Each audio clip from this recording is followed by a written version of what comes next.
মিরপুর থানার পৃথক ২ হত্যা মামলায় সাবেক শিল্প প্রতিমন্ত্রী কামাল আহমেদ মজুমদারকে গ্রেপ্তার দেখানোর জন্য আজ আদালতে হাজির করা হয়। তবে তার উপস্থিতির সময়ে এক অদ্ভুত ঘটনা ঘটেছে।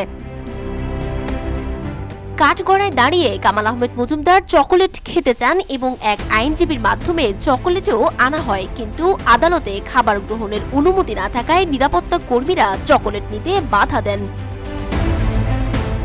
জানা গেছে, আদালত কক্ষে আসার পর সাবেক মন্ত্রী কামাল মজুমদার তার পক্ষের আইনজীবীকে ডেকে চকোলেট খেতে চান। কিছু সময় পর এক আইনজীবী সাদা কাগজের ব্যাগে চকোলেট নিয়ে আসেন, কিন্তু আদালতের নিরাপত্তা কর্মকর্তা তা দেখে চকোলেট নিতে বাধা দেন। এর ফলে তিনি কাঠগড়ার পাশে দাঁড়িয়ে চকোলেট গ্রহণ করতে পারেননি।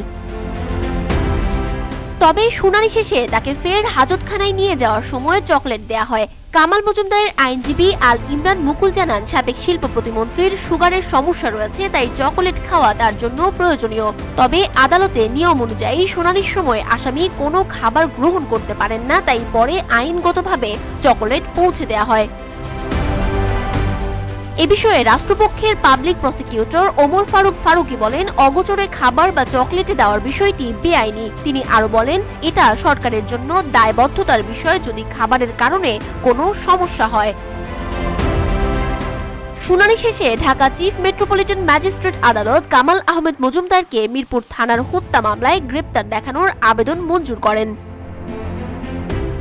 সানজিদা আফরিন সোনিয়া, রূপালী বাংলাদেশ।